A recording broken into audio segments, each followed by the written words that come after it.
Borderline personality disorder is characterized by pervasive patterns of instability in mood, interpersonal relationships, self-image, and behavior. Some symptoms include a fear of abandonment, whether it is real or imagined, unstable personal relationships, and impulsive behavior. But what about quiet borderline personality disorder, and how does this differ from the classic presentation? It's not like you can be diagnosed with the subsection of quiet borderline personality disorder, it's more the way that your symptoms present. It's not black and white. Some people with a classic presentation of BPD might be able to relate to some quiet BPD symptoms and vice versa. In the subtype of quiet BPD, you may not exhibit outwardly obvious symptoms or behaviors associated with the more classic presentations of the disorder, which is why it has the potential to be misdiagnosed or not diagnosed at all. Make sure to give this video a thumbs up, subscribe, turn the bell on if you're feeling risky, and if you would like to support my efforts, consider becoming a certified manatee or a member. While both may present differently, they still have a lot of commonalities, such as a feeling of inner turmoil. We will be talking about this in today's video.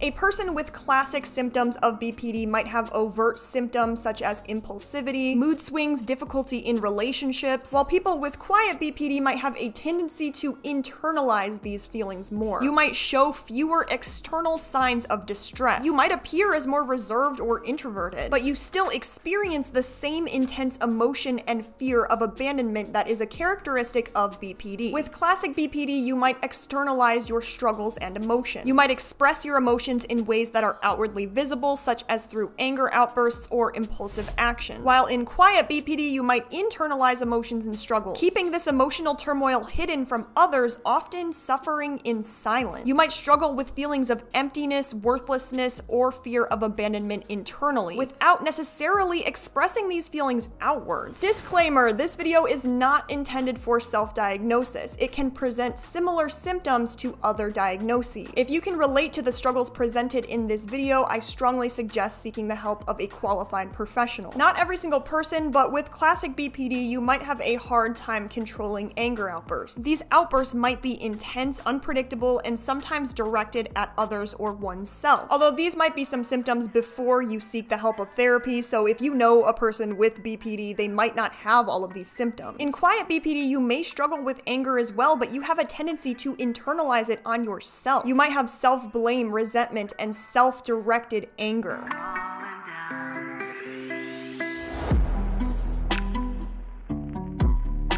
Splitting is a defense mechanism that is commonly associated with BPD. During this time, you might see people, events, or things as all good or all bad. There is little to no middle ground. This black and white thinking can lead to rapid shifts in perceptions of yourself, others, and the world around you. In classic BPD, if it's a person, you might see them as absolutely perfect at one point and then completely evil at another. And these shifts are more outwardly expressed during interaction. For example, someone might switch rapidly between intense admiration and harsh criticism of a friend or partner, leading to a tumultuous relationship. A person with classic BPD's response might be to just end the relationship. While in quiet BPD, it might seem less intense, but it is all too real on the inside. Rather than overtly expressing extreme shifts in perception, individuals may keep these internal struggles hidden from others, leading to a more subdued presentation. You still experience intense shifts between idealization and devaluation internally. You might experience inner turmoil, self-doubt, and feelings of emptiness without overtly expressing it. When you have quiet BPD, you may avoid confrontations or conflicts stemming from splitting tendencies, opting to internalize your emotions or withdraw from situations rather than engaging in overtly confrontational behaviors.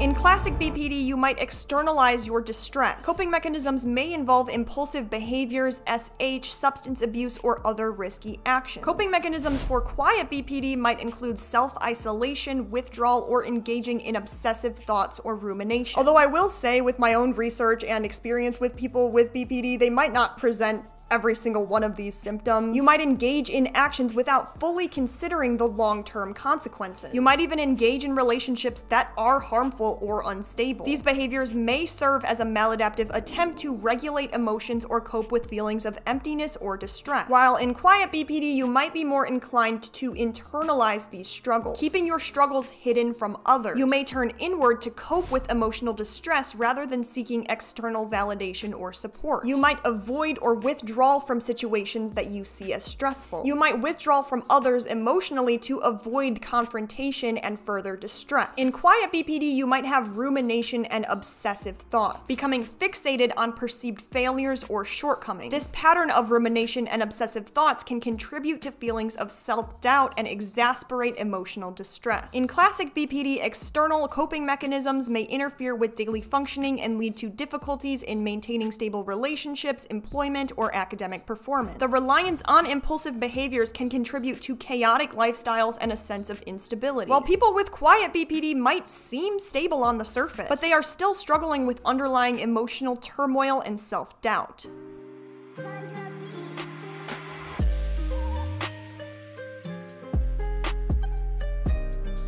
When you have the classic presentation of BPD, you might have a fragmented or unstable sense of self. You might have difficulty establishing a consistent self-image and may experience frequent shifts in identity, adopting different personas or beliefs depending on the situation or the people that they're with. You might have overt symptoms and a sense of not knowing who you are. You might have confusion about your values, goals, and your purpose in life. This leads to a sense of identity crisis. While in quiet BPD, you might internalize identity struggles. Identity disturbances still present but may manifest more subtly and internally. You might struggle with feelings of emptiness, detachment, or a lack of cohesive sense of self. But these struggles may not be outwardly or overtly apparent. You might hide these struggles from others and present yourself as composed and put together. You still grapple with questions of self-identity and purpose in private without seeking external validation or support.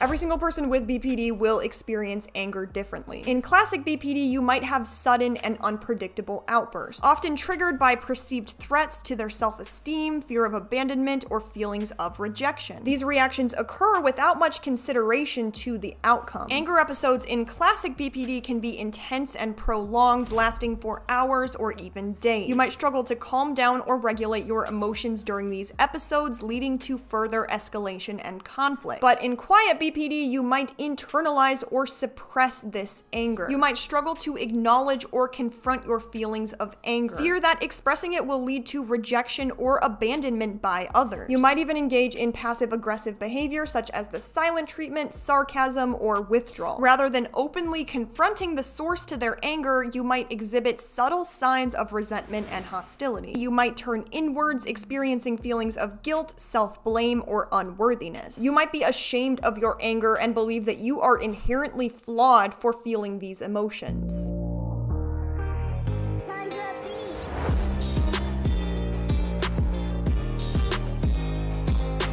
In classic BPD, you might have external manifestations of a chronic feeling of emptiness. You might use maladaptive behaviors as an attempt to fill this void of emptiness. This may contribute to a chaotic lifestyle, constantly seeking stimulation or excitement to distract yourself from the inner sense of emptiness. Emptiness in classic BPD may be accompanied by intense emotional reactions such as sadness, despair, or numbness. You may experience profound feelings of loneliness or alienation even in the presence of others. While in quiet BPD, you experience this silently and just feel disconnected from the world around you. People with quiet BPD may avoid activities or relationships that could potentially alleviate their feelings of emptiness. You might withdraw from social interactions or hobbies, preferring a life of solitude. You might have subtle signs of distress such as fatigue, apathy, and a loss of motivation.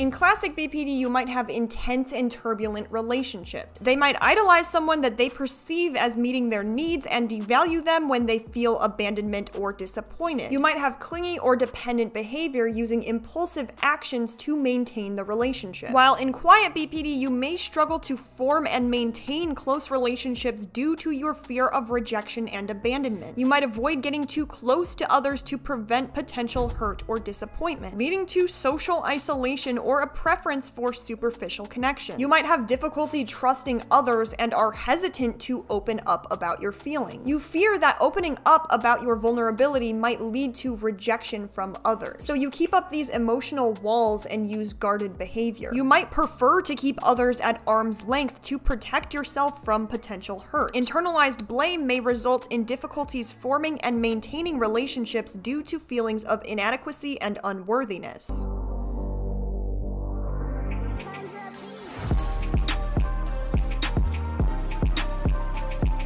So how is it determined whether you have quiet BPD or classic presentation of BPD? The development of any subtype in BPD can be explained by genetic disposition. If you have a family history of mood disorders, personality disorders, or other mental health conditions, you are at a higher risk, as well as biological factors such as an imbalance in neurotransmitters. However, there are a lot of cases of BPD in which it is manifested during your childhood experiences. Traumatic experiences during childhood, such as neglect, abuse, or unstable caregiving, are strongly associated with the development of BPD. These experiences can disrupt the development of secure attachment and emotional regulation skills, laying the foundation for later emotional dysregulation and interpersonal difficulties. You might have grown up in an environment where your experiences are dismissed, invalidated, or punished. This can lead you to internalize feelings of worthlessness and struggle to trust your own emotions and perceptions. Quiet BPD shares many of the underlying factors of how it might be developed. However, you might develop distinct coping strategies as a response to your experiences. Two people could have gone through identical childhood traumas. One has classic BPD presentation, one has quiet. It all depends on how you internalized it at the time. In quiet BPD, maybe internalizing your emotions, withdrawing from others, and avoiding conflict were strategies that were adaptive in the short term but can contribute to the development of quiet BPD symptoms in the long term. You might keep your struggles hidden from others, leading to a more covert presentation of symptoms. There might even be cultural differences where emotional expression is discouraged or stigmatized, leading you to internalize your distress and the development of quiet BPD symptoms. While people with classic BPD might be overt with their symptoms, people with quiet BPD might shield your emotions from the world. Both presentations of BPD come with their own unique challenges, and it is important for us to approach it with empathy. Everyone's journey is valid and deserving of understanding and support. If you or someone you know is struggling with BPD or these symptoms, know that help is available. Make sure to give this video a thumbs up, subscribe, turn the bell on if you're feeling risky, and comment below any distinctions that I may have not mentioned in the video. Thank you so much for commenting, it helps with the algorithm. Also, thank you so much to each and every one of my certified manatee members for supporting my efforts on this channel. Stay safe, and to everyone, have a good day,